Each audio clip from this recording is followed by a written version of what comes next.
Call this meeting to order, if I could, please. Nelson Fiscal Court, let me back up. Magistrate Hunt is not present today. Nelson Fiscal Court, at the tail end of our regular business meeting, will be going into closed session for KRS 61-810 for acquisition of property where open discussions would likely affect the value of that specific piece of property. At this time, let's review the minutes of the June 5th meeting. Motion to approve is presented. Motion to approve by Sam Hutchins. Is there a second to the motion? Second by Jeff Lear. All approved, say aye. Aye. Disapprove? The motion will carry. Next should be your bills list and transfers. Quite a few transfers for the tail end of our fiscal year. Dorcas is not here today.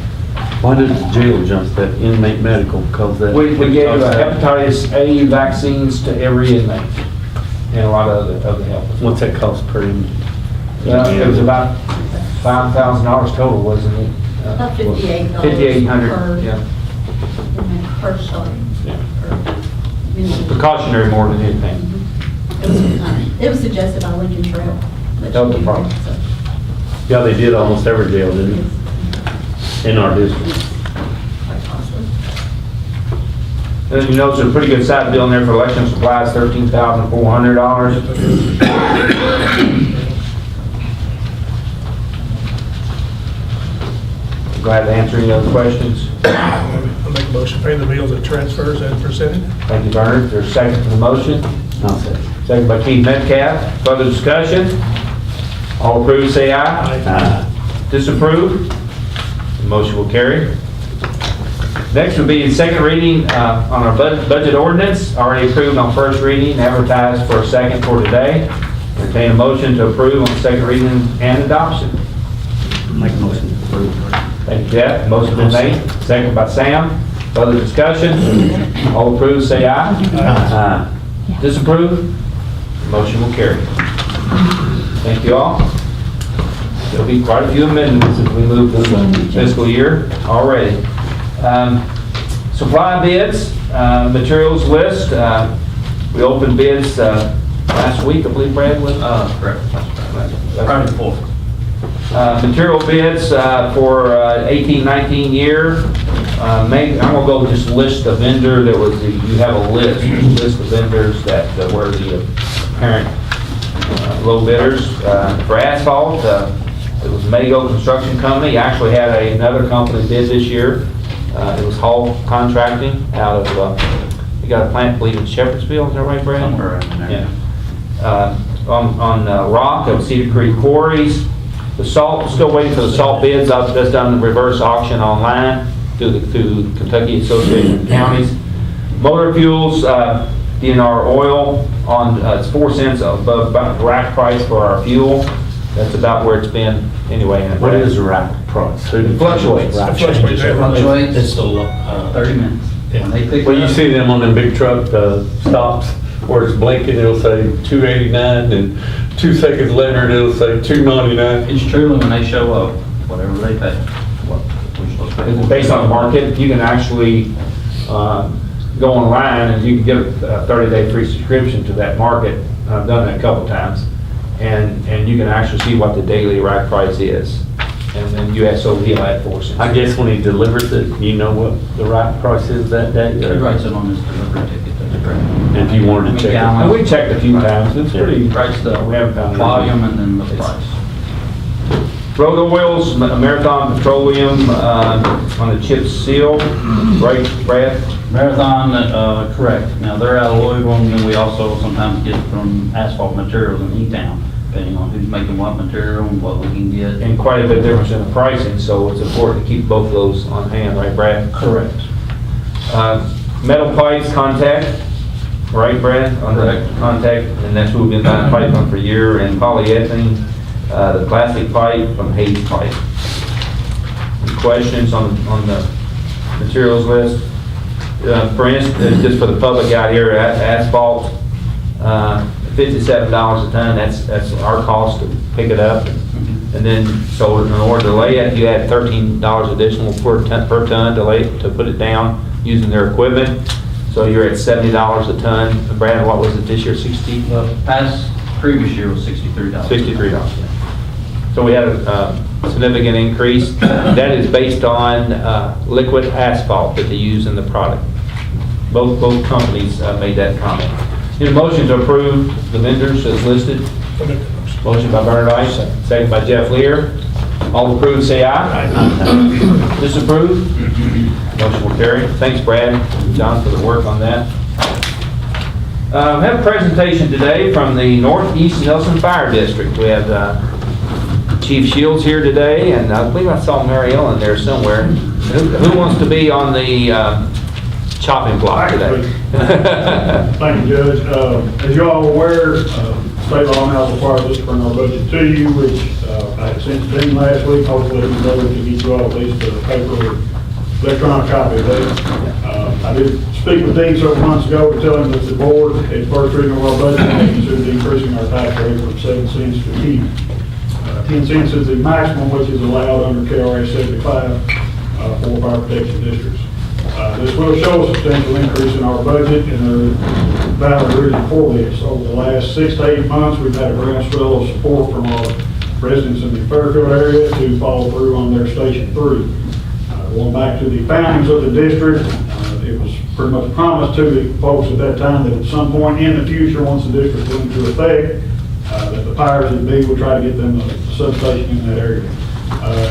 This time, we've got about 126 residences and 196 other outbuildings, sheds, garages, things like that, in the Fairfield area that are beyond our 5-mile radius from our Station 1. Also, over the last 6 months, we've had an offer from a property owner there in Fairfield who has offered to donate property to the fire district free of charge if we will put the station in there. Due to our budget constraints, we currently owe about $175,000 on an apparatus that we're attempting to pay down at this time. So due to those budget constraints, we're trying to pay off our debt relief. We cannot make a commitment to him on our current budget that yes, in the next couple of years, we'll do our best to get this station built if he gives us the property. So that is the primary reason for what we're bringing to you, and I can assure you it's not taken lightly. The board had several very lengthy discussions on the rate. Ultimately, it was passed by the board 7-0. Do you all have any questions for us? Okay, that'd be a public hearing. According to the amendments we got, Jeff, we subscribe to a service called E-Fire, which is run by a fellow named Maurice Byron. He's a very knowledgeable attorney, primarily serves the fire protection district of Jefferson County. Both he and Amy Benson-Haber, who is the former assistant attorney general for the state of Kentucky, in their opinions, both stated that according to, forgive me a minute, I'll tell you the actual House bill number.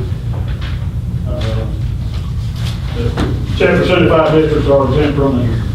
And apparently that was part of House Bill 1 passed by the 2013 Kentucky General Assembly. And I had that email available, Jeff, if you'd like me to forward that. I know we sent it to the judge, or I think Mary Ellen sent it to the judge a couple weeks ago. Copy that, I can certainly get that to Do you you. intend to have one when you have to or not? Or? I was absent at the meeting when the board discussed that, the May meeting. Mary Ellen would like to add to that. We decided we were not, since we were not required to have it, we were not going to have it. How many more years you got on apparatus? How many more years you got on your fire It's truck? currently at $175,000. We're currently paying $24,000 a year on principal to that. It's at 3.75%.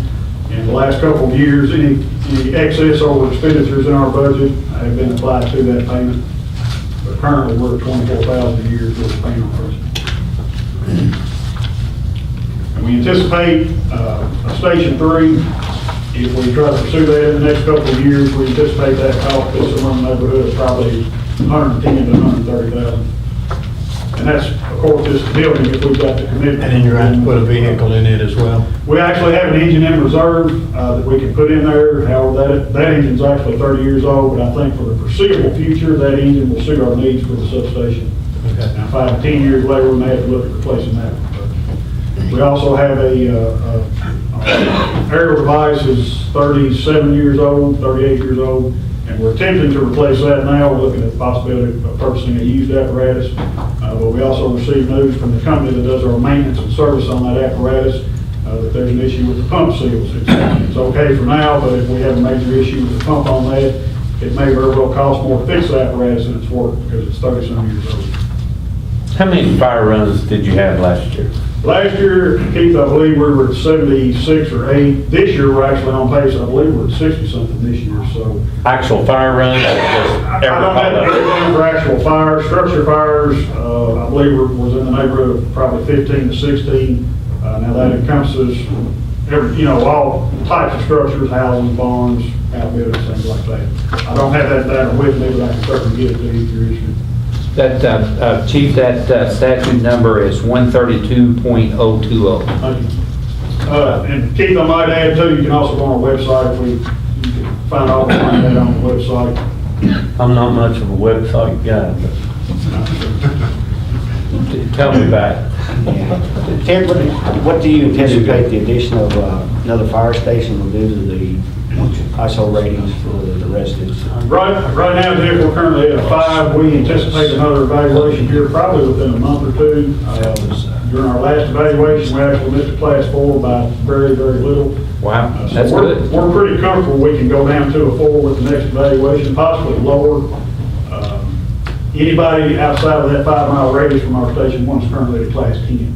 So if they go from a 10 to a 4, you're talking about substantial savings. It would certainly, and of course, everyone's tax bills are different, but it would almost certainly, I would say, for the biggest percentage of people, what the increase in the rate would be offset through their insurance savings. Yeah, let's take a simple $100,000 home or piece of property. Yes. Currently, you're paying $70 a year for your fire protection. Yes. It will go up to $100. So you'll have a $30 per year increase. But your savings could be on your insurance, could be a couple of $100 or better. But now, the whole district, has to absorb that because you are a district, and you provided things for Chaplin and Bloomfield, so I understand your theory there. Yes. Court just is to be made aware of it. We have no say-so in your overall budgeting process or approval process. Yes. But thank you for letting us know. Yes, sir. And I wish you the best. Thank you. Any more questions? Thank you. Thank you. Okay, Rhonda gave you guys a copy in your mail, proposals for audits.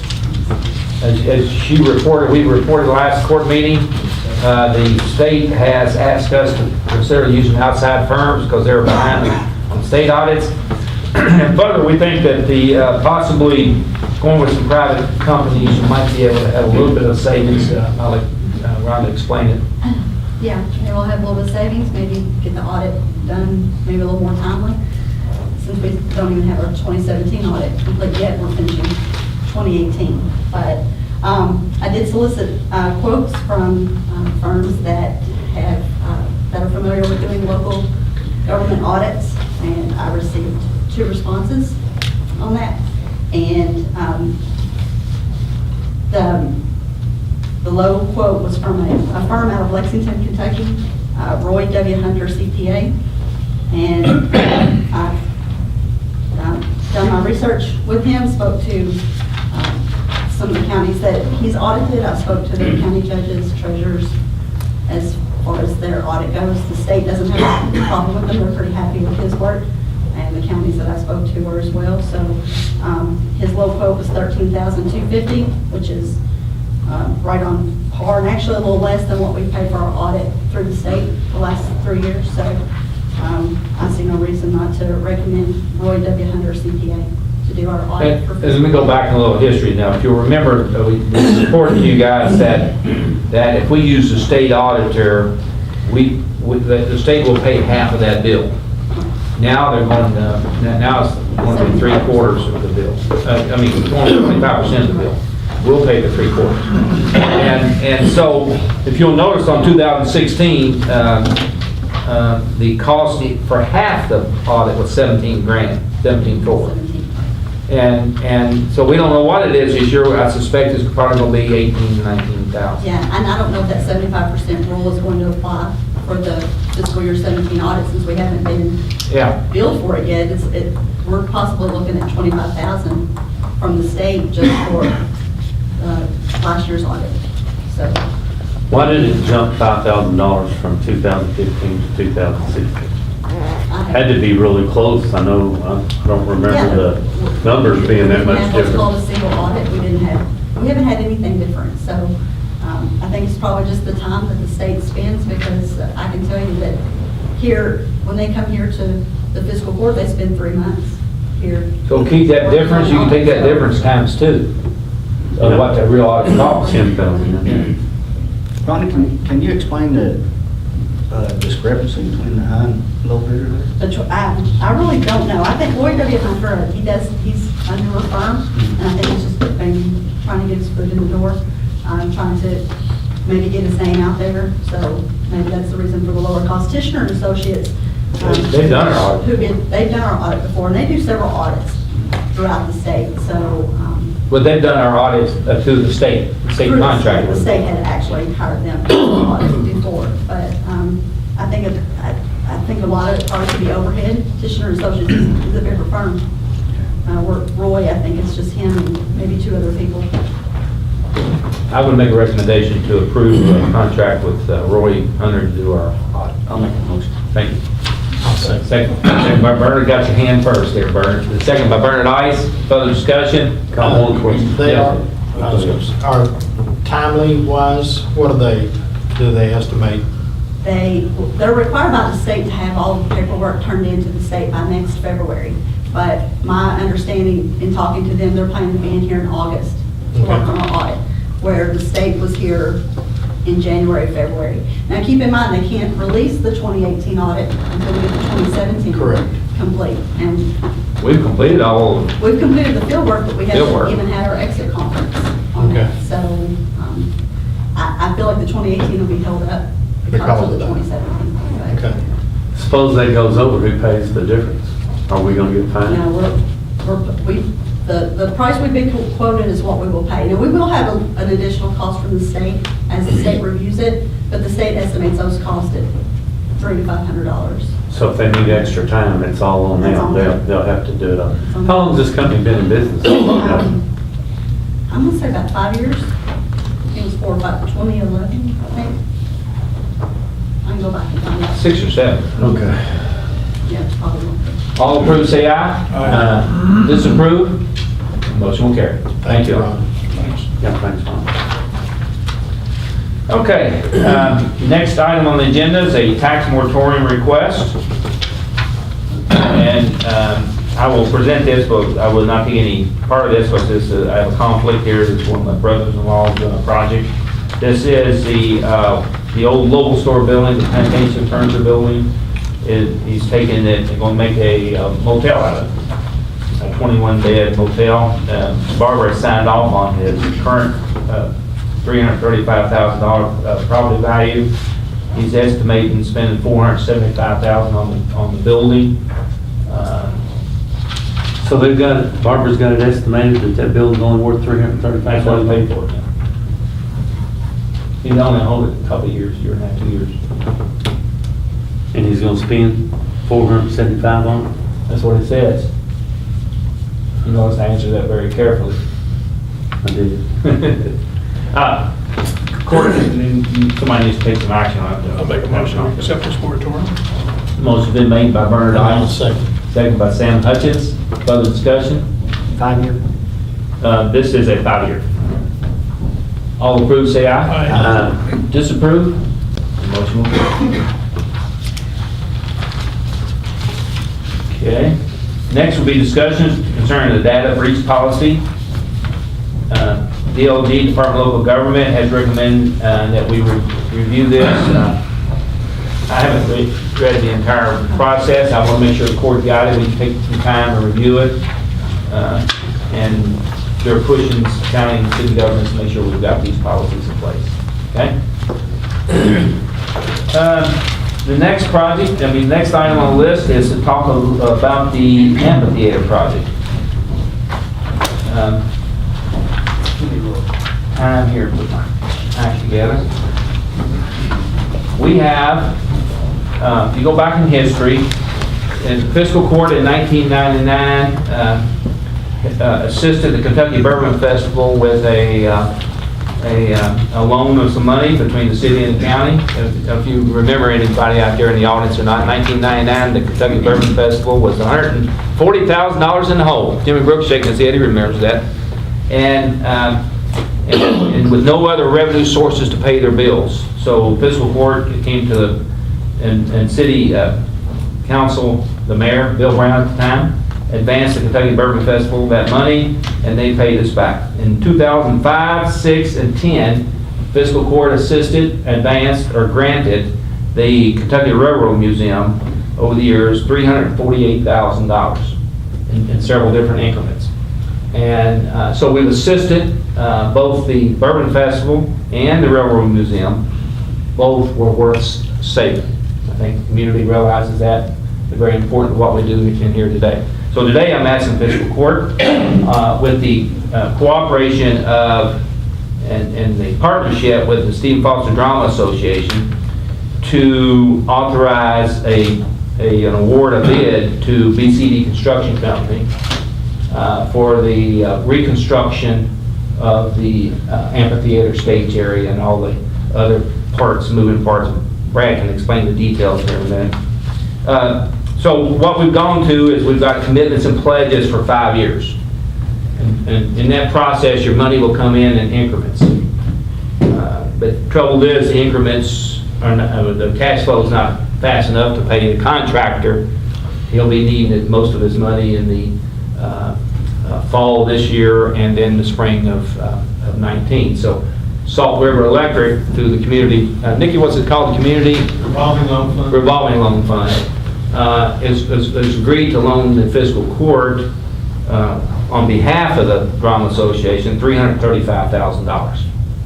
That will give us a cash flow to take us into the next fiscal year where the second wave of pledges will come through and pay that note off. And that's at 0% interest rate, is that correct? Yes, sir. So we're anticipating spending on the project, Brad, what was that amount? $736,000 on the base? The base bid, that's correct, 736. And then we had several different other items depending on where the bids came in and whatnot. One was a recessed sidewalk, you guys see that at $49,900. We had a changing/storage room at $80,000. We had some overhead doors, we had 2 options on the overhead doors. One was rolling steel and sectional, the other was all rolling steel. The cheaper of the 2 versions is $56,900. Today, we only want to award the bid item number 1, make the award and approve the doors, right, Brad? But not make the award to the doors to Michael until I get a little more money cash flow in. Here's what it is, we got to order this building quickly in time, which is covered under the base bid number 1, the 736. It needs doors as well. I mean, it just is what it is. 17 doors? Roughly, that sounds like the right number. Part of the bid process, we request them to hold the bids for 60 days. Hopefully prior to that or sooner, Judge Watts will release us to give the PO for the doors as well. I just need a few more weeks. You guys got to hold the price on it. I need For 60 days. I gotta look you guys in the eyes and tell you I got the money for them. I need a few more weeks on the doors. Understand, these doors are overhead doors. They're not just little doors. They're overhead doors that rolled up and rolled down. These are pretty significant. Yes. You said we got that, I don't have that, whatever you're talking about. You didn't get the summary? I've got the email on it. Email. So what are you requesting, the building? Bid item number 1, which is the base bid, it's the buildings, a lot of concrete work in there, Keith. You get your basic structure back, that's 736. And then we had a different line items there, as you see. At minimum, we need to get the doors in as well. And depending where funding goes, we'll take it from there. Why is there such difference in the bid item 1A recessed sidewalk? BCD's 50,000 and the next contractor's 25. We're not talking about, we're not doing that project. Oh, we're not? I can tell you this much, BCD very thoroughly did their homework on this project. And from Michael, and he's back there, you guys are more than welcome to ask him that he is comfortable with what he's bid. And then this commitment you got for 5 years is gonna, It'll be a wash. Actually, we got a little more work left to do, and we hope there's money for some sound system, and where's chairman of the board? We're looking for a little extra money, aren't we, too? And this doesn't do everything we want to do. So, and several donors don't want to be there. It's private money going to a private 501c3. Several donors all the money's coming to them, and they're turning around repaying us for the bills as it comes through, just like we've done in the past for other projects. Just from, a standpoint, a technical standpoint, the question really is, do we want to award this contract? I think it would be irresponsible not to accept the 0% interest loan if we award the contract. I know they're separate issues, but if you do one, you have to do the other. They're married to each other today. I believe so, yes. And what I'm asking the court to approve the contract for bid item number 1, and also approve the county judge to sign all documents relating to the $335,000 loan. I'll make that motion. Thank you, Sam. Is there a second? Second by Jeff Lear. Further discussion? Can I say something? Yes. Can we not include the verbiage we talked about on the doors, or are you going to leave that out? Well, we're going to meet in 2 weeks, Okay. so let me nail down a few more pledges. Okay. Just, for, I will be coming to you hopefully in 2 weeks to award the doors. Michael, is that okay? Yeah, just give me a little more. I think all the magistrates I have, I don't know, I'm going to speak for you all, but I've reviewed the preliminary pledges. I'm very comfortable with where we're at in the process of it. I realize we're putting the county taxpayers at risk, but I believe it's a prudent risk. I think at the end of 5 years, it'll be a wash. We won't be out any money at all. We better not be. I hope to be on the plus side. We'll see how that turns out. This is a fluid, like I said in the court meeting a week or two ago, a few weeks ago, this is a fluid project, and time is of essence, and I appreciate the motions. And, just to reiterate, we're just looking at the preliminary fundraising. We haven't, I don't think you've even asked the public. We haven't gone out to the public other than the internet. We've got a lot more to do. And I believe the public will support it as well. Thank you, Jeff. All approve, say aye. Disapprove, the motion will carry. Thank you. Thank you. Okay, next would be the window project. Should we talk about that one? That's not on the agenda before we go to the rest of the business. I know, but I'm throwing a curveball to you. I didn't put that on the agenda. I put it on the window project. John, Okay, so basically you're on deck. we advertised a bid on window project. Basically, the scope of the project is basically everything in the bell tower, the windows in the back, everything from the 10 windows on each side, and then the 6 windows on each side on top. What we're trying to do is take advantage of the time the scaffolding is up in the bell tower to get all that stuff, all the windows replaced. How many windows total first? In this project, it's 77 total for, if we do all of them. What I did do, I did break it down into different bid items, just in case we wanted to pick the worst ones, like say up in the bell tower while the scaffolding's up, to break that out. I mean, while we're taking a bath, we need to take a whole bath. I mean, Yeah, picking and Okay, choosing. just to review the project for everybody here today. A few weeks ago, we awarded a contract to do the tuck pointing on the building. As you can see, if you walk in this building, construction's underway. The second contract we awarded was the replacing the metal roof and the other roof parts on most of the building. And that was, combined, that was $605,000. And moving forward and planning for the next generation, not have to deal with what we've been dealing with for the last 5 years, is recommended by several magistrates to review the windows. And in doing so, I would recommend what John has presented today. That's about $175,000. We have approval from the historical folks from Frankfurt for the windows above the roof line, or right to the roof line and up. We did a lot of work the last 3 years on the windows at the eye level. The big, large windows were done through the historic preservation standards, and we got maybe 1 or 2 more left to do. and this is meticulous work, and it's actually much more costly to preserve these windows than to buy the new windows. Because the building is historical, we wanted to make sure we followed the guidelines presented by the federal government, because we did receive a grant to renovate this building about 15 years ago, the insides. Everybody okay with that? Yeah, I got a question. It's 20-year warranty. Say in 15 years it falls apart. Is it a per year warranty or 15 years from now if it falls apart? Is it a full replacement? It should be. For 20, basically, it's a 20-year warranty, but they guarantee with this product, the wood product, not termites, but the window unit itself is 20 years.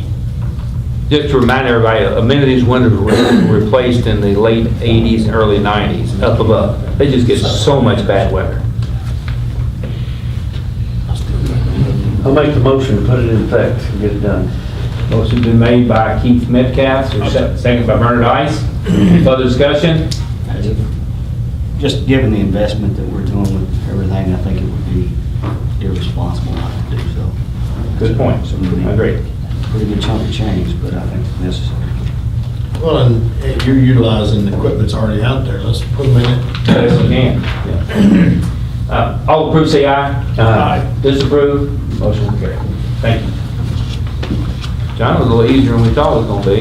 I don't know, it's pretty painful on this end. Pay rate order. You have an average of 2%, 2.1, I think, rounded off, for all the employees with, I think, there were a few exceptions. You'll notice on Lee Mattingly.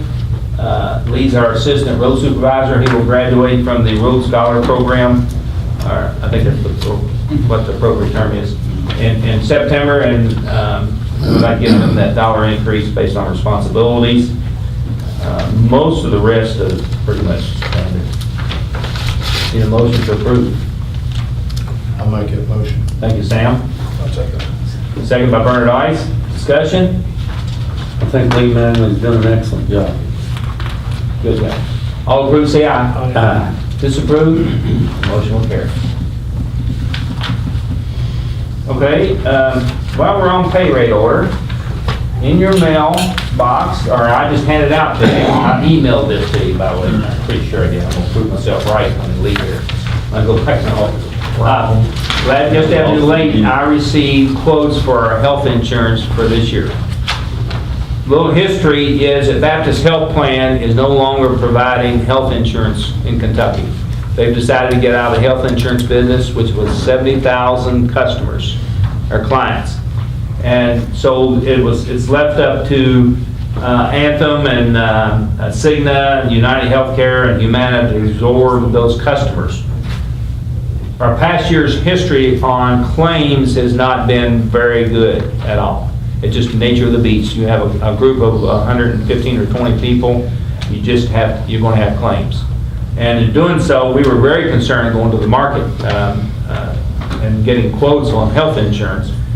But being that some of the patients that are on and have gone through, say, cancers and other health issues are on the healing side, there's about 2 or 3 or 4, believe it or not, 4 employees or 4 folks can affect dramatically your premiums in a group of 100. But that's why you have a group insurance versus individual insurance. We were able to get a quote from Anthem for 7.7% increase. We budgeted double-digit increases. The 20%, I believe is what it was, right? You don't have to approve this today. It'd be nice to go ahead. I know it's late notice, but we can wait 2 weeks. Nobody claims in between. But, and all our other benefit packages are everything else stayed the same, with dental went up 35 cents a month. So that wasn't bad. Is these the only 2 companies that gave you a quote? Yep, you read the bottom. Oh, no. Additional carriers reviewed, Humana, Cigna, and United Healthcare declined to quote. That's pretty common in the marketplace in today's times when they look at your possibilities and your sicknesses that they're treating already through the claims process that Baptist provided them. That's happened to us probably every year, there'll be one or two decline quote. Judge, I don't have any problem approving it now. If the others want, I'll be glad to. No, I'm fine with it. And again, I just got it yesterday, you would have had it much more notice, but it's not rocket science. So, We're saying what, 12 point something percent? but budgetary wise, it's pretty significant, Yeah. budgetary wise. Yeah. Yeah, go ahead. All right, I'll make a motion that we approve Anthem as the insurance. Thank you. Second. Second by Sam. Further discussion? I will just point out the benefit package is almost identical to that was in court. All approved, say aye. Disapprove? Motion will carry. I was afraid we were going to have to up the deductible to 2,500, but we kind of started out at that point. That 20% budget every year kind of jumps out at you. Yeah. Yeah. Yeah. Well, you have to. I agree. You have to, because it's been 17% a few years. So Dean, because I know the department heads will get this question. Uh-huh. Will you guys at a later date figure out how you split that 8%? The county's absorbing the 7%, 7.7%. That's what I based our budget on. Okay. And that's like a little raise. They will not realize that probably. I hope they do. Oh, yeah, I'm glad you asked that question, because I've been asked that question several times That's myself. fair. Yeah, they said you're giving us a 2.1, then our insurance is going up 5%. Going up 6 or 7 Yeah. or whatever. We're going in the hole. Yeah, I'm glad you asked that, bro. Okay, EMS report. A couple of projects to report on under emergency management side. For the last 14 months, as you're aware of, we've continued to refine and improve the radio system, Allegheny 911 dispatch. Pretty much got what I would consider the law enforcement, sheriff's frequencies taken care of with a few minor details. Been working last 2 weeks on reprogramming Northeast Nelson County Fire Department to get them ready to move from analog to digital. We've done some programming of the Northeast Nelson Fire Department on some new radios they have. And most importantly, we've been able to move the Northeast Nelson fire repeater from the Concept Communications Tower on Highway 162 to the water tank at 1066, have it up and going, it's working well. That'll transcend to about a $1,400 a month savings in fiber costs that we've been paying for the last 5 years to that tower on 162. So that only leaves the county road department on Concept Communications Tower. We've also moved a base station or installed a transmitter base station at Salt River that we will activate the sirens from Salt River rather than where it was on the Concept Communications Tower on that repeater. So that will give us a better range, I believe, once it's up and going. We still have to get fiber hooked to that. But when it's up and going, it'll give us better range for the sirens that are in the south end of the county. And activation of those, we've had a little bit of problem for the distance since it was narrowband when I've been in play. That transmitter will also be used for any fire department that wants to continue to use their pagers. Those pagers are in wideband and they're analog. As fire departments transcend into digital, they will not get tones through a alert pager without utilization of this transmitter we put there. So that it's got a twofold solution for the problem. Last item would be, I reported that we had a little problem with Rooster Run here about a month ago. The siren down there was hit by lightning. We were able to rob some circuit boards out of one of the other sirens we replaced and have that back up and going functional. That'd be my report.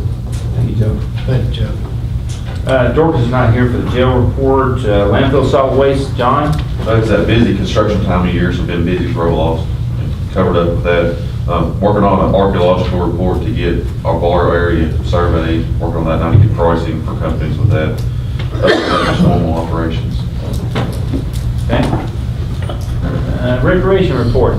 The only thing I got to report is football's having a pump, pass, and kick competition this Saturday to help kind of generate some interest in football. It's open to any kids in the public. Just kind of come out and have a little fun, have lunch, and Road Department report, Brad? Okay, I'll do the report first. We're now heavily into patching. You guys will see us work our way, kind of like boom mowing, you just start in an area, you just work your way through, and we'll get to everybody's areas. We've already done the amphitheater, we had to go down and do that, they'll pay us back for this. Greens Chapel, Timber Creek, Wilkerson Road, Plum Run. I think they're packing some on Jerry's, and we'll continue to work our way through, probably rolling over into, I don't know if we're going left or right. Sorry, Jeff, or Sam, we'll figure it out. I'll let Lee take care of that scheduling. Drake Ridge was another one we got, it needed bad. Bush hogging, we are moving along quickly in bush hogging this year. You guys are doing good. We've completed the second round in districts 3 and 4, and we're back in District 5 right now. So, just a week or two, Sam, we'll be back in yours and head towards yours again, Keith. Boom mowing, you guys know this, when we're paving, they get shut down. So we're very sporadic when we boom mow. We have gotten some for burner, because that's where we left off last year, and we finished out his list, and we'll start from there. Dean, can we surplus, you and I discussed something, a pickup, I just need a surplus, and then we'll deal with that. Tell me what you got there. It's a 1995 Chevy 1500, 240,000 miles on it. It's just an item that we. You must add that to our surplus, that we're getting rid of. It broke in, all right. It's about to break in the middle. No utility bed, just regular pickup. Go pick it up. Let's do it. A motion to, this is the VIN number listed, I'll give it to Lane, put it in matter of record. A 95 Chevy 1500 declared surplus and advertised such. I'll make the motion to surplus By that. Bernard Ice. Is there a second by Sam Hutchins? All approved, say aye. Aye. Disapprove? Motion carried. And that District 2 would like to submit his paving list. Okay, I think I've given you this. I've got it, but I left it in my office here. What it is, it's Hilton Lane, and what it actually is the balance of Hilton Lane. We've applied for flex funds for Hilton Lane. We're waiting on that money back from the state. And what this would effectively do for Sam is finish out the road, which is smart. Had the state pay for a portion, and then finish it out with the remaining money. So that would be approximately, you would need $46,202. And then Borders Road is another one. It's 9,000 feet long, 16 feet wide. That's $77,070. So and this is with the new $70 per ton price. So you're looking at $123,272. Motion to approve. I'll make that motion if you'll do it. Motion been made by Sam Hutchins. Is there a second by Bernard Ice? All approved, say aye. Aye. Disapprove? Motion carries. Just for the audience and the magistrate's knowledge, Brad, the other day we were testing the difference in the blacktop prices, and on this one project, it was like 1,200 feet difference. Correct. When it went from the $63 a ton to 70, it shortened it up that much. 1,200 feet. Over So- 2.5 tenths. It kills you. It's real money. Yeah, It kills you. it's reality. And I have a hunch, maybe at the next court meeting, I may have Keith's list, he and I are working through where he's going with his, and then I'll roll over to Jeff's and Jerry's. Jeff's, We're working with some state money too. it's right. But we're trying to figure out some of the state money on yours before we commit some of your And funds. Sam, we're waiting on the flex funds to run your project there too, And I'd like to hold that, I guess, on Hilton. until we get it. I'll hold That the way purchase order. it'll all go at one Yeah. time. I'll hold the PO, but I'll go on and send orders. Because, guys, we're still fluctuating. Just because it's $70, as asphalt goes up, I know. it goes up. So I'll go on and get orders out now. So we need to do that before July 1st, is that correct? Or not? No, No, No. it's just, Some likely did before it died. we tried that number, didn't we, Brad? We tried that number. Yeah, that's a fluctuating There price. are smarter business people than that. What else, Brad, on road department? That's all you guys need. Okay, there was a memo in your mailbox too, magistrates, where Whiskey Springs Land Company had asked for a determination on the width of a road in regards to a new development or a phase of a development at Corman's Crossing. Brad, would you kind of fill the board in on, Yes, would you of let deep into your elbows on this? So what we have is, it's Corman's Crossing Phase 7. Here is the total, what's called, this plan that they have. Phase 7 is 70 lots. And you guys, Jeff's very familiar with the area. You know where the old farmhouse is out there? If you're standing out on Deepsville Road, it's to the right of the farmhouse. That's Phase 7. And part of that road, they have some lots that are only 80 feet wide. And the reason behind that is, to the left of the house is a planned unit development in which, you know, if you guys know how those work, they usually have green spaces and green areas that helps them with this density, so they get smaller lots. This road will connect to that section as well. But what the request is right now for these 70 lots to the right, and there's a particular road in which there are four lots that are only 80 feet wide. The subdivision regulations say if they're over 100 feet wide and you do curb and gutter, and it's a physical court order, it says it as well, we'll allow them to go down to the 20 foot. Well, this particular road's got 4 lots on it that are 80 feet wide. So the physical court orders say that what Brad goes by, no, the road has to be 22 feet wide because he made 4 of those lots too narrow. The request from Whiskey Springs is, would we waive that requirement? They don't deny that that is the requirement. And some of the magistrates, I think, have spoken to the developer and the judge, and you guys can. I mean, his argument is that on the other side of the road is R1A, and the vast majority of them are. He's correct on that. My argument back is my rules and regulations. that Right, I but your follow. rules and regulations, I think, I didn't mean to interrupt you, is if it's less than 100 feet on both sides of the road. No, it does not say. When It did doesn't say that? it's implied. I didn't see what it said, one side of the road or the other. Like He you don't say one side of the road. Okay, This is a very unusual situation. it is very unusual. On June 18, 2002, you guys specifically said, Not you guys, I wasn't here. fiscal court, very good. Your predecessor. Divisions where lots are in excess of 100 feet road frontage by recognizing 1 foot on each side of the blacktop road and part of the structure, but actually usually the 1 foot for curb. There's no mention whether it's one side or the other. Now, that particular street that I'm pointing out, if you look at that map, connects to the PUD on the other side of the road.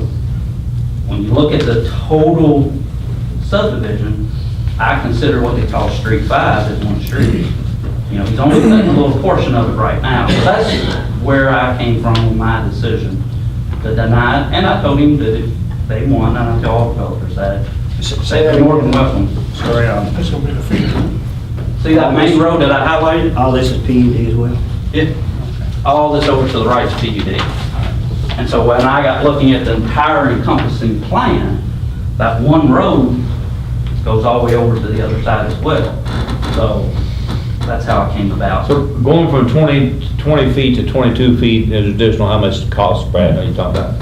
4,000 or 5,000? 10%. Well, it was for. But that's small. longer. For that 800-foot section, I think you're looking at about $10,000. But we just required the same thing out in, off Castle Cove, back on Presley. Same A exact. similar scenario, a little scenario. different circumstances. But we agreed to adhere to the subdivision regulations. Not to reinvent the wheel. Yeah. And if we start piecemealing, then we might as well throw it all out.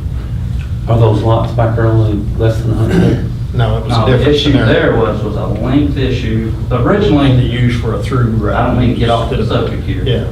That road that he's referring to in that development was off Castle Cove. And that road originally was approved as a singular road to only serve those lots on that house. or And then it was that changed road. to a through street. The developer bought property behind it, changed the scenario in which then he took 3 lots, only made 2 and cut between them. Well, now that's no longer just what they call a local marginal access road. It's a collector road. per the subdivision regulations, you can't have a collector road only 20 feet wide, that's 22. And that was the decision I made at that time, and you guys voted on it and said, yes, it's got to be 22 feet wide.